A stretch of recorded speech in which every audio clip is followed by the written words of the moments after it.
Hey, doo-doo. All right, John Rickey, Smiley Morning Show. Got the one and only Dr. MJ Collier on with us this morning talking about coronavirus. If you have any questions, you can call us 866-9-RICKY. Dr. Collier, good morning. Good morning, Rickey, Smiley. And boy, do we have some great information for you today about the coronavirus. We're up now to 5.79 million cases and 178,000 deaths after adding over 1,000 deaths yesterday. So we're still at that 1,000 people a day dying pace. We're at the end of August, Rickey, and looking forward to September and Labor Day weekend, which is normally the start of football season. As we all know, football is a contact sport. You cannot socially distance. Athletes with exposure to the coronavirus are susceptible to direct heart inflammation called myocarditis. Coronavirus or COVID-19 can damage the heart, sometimes fatally, even in healthy young athletes. Professional college and high school are all debating about sports, particularly football right now. The Big Ten Conference ended their debate with a decision to be cautious and not to play and suspend all fall sports activities and to be delayed indefinitely, looking forward to possibly a spring season. So what is myocarditis, Rickey? It's inflammation of the heart muscle, and it's usually triggered by a viral infection. It can be triggered by something as simple as the common cold, but it's been associated with up to 29% of people with coronavirus infection, particularly those that have been hospitalized.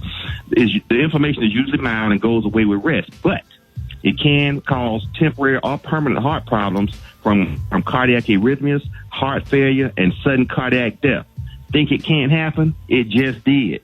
Michael Ojo, a 27-year-old basketball player, collapsed and died while training last week.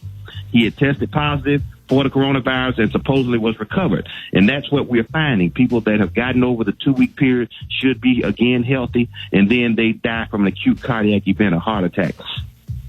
They found myocarditis in 5 Big Ten athletes and also players in other conferences as well. So this has already infected the football players.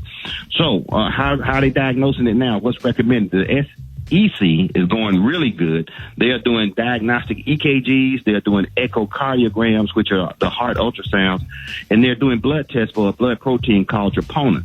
They're also not going to clear those athletes until they have had a complete evaluation by a physician, not just, a physical therapist or a technician of some sort.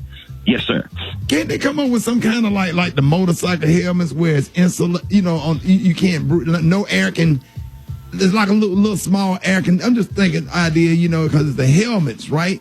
And they're out there tackling each other like some kind of they got the motorcycle helmets where air ain't blowing inside of the helmet or whatever. Can't they come up with some kind of helmet that's like a mask where they can't breathe on other players? There you go. That would be a new technological breakthrough. As again, we're having technological breakthroughs on a daily basis based on the coronavirus pandemic. So that would be a reasonable thing. They could come up with a self-contained breathing apparatus, like people wear scuba kits, etc., but a closed-in helmet so that people aren't being exposed to the virus because it is a respiratory virus. But if you're standing on the line, and you got the offense and the defense, and the guys are breathing hard right in each other's face, there will be exposure. So it's going to be a question as to how this is going to all play out.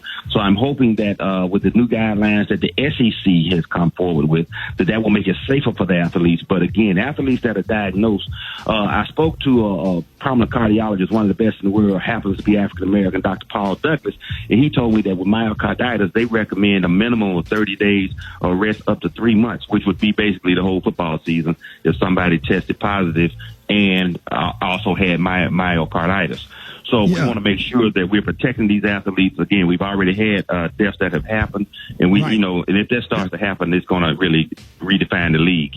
All right, we got your phone calls on the other side. Dr. MJ Collier with us this morning with our COVID-19 updates. Hit us up 866-9-RICKY, Rickey Smiley Morning Show.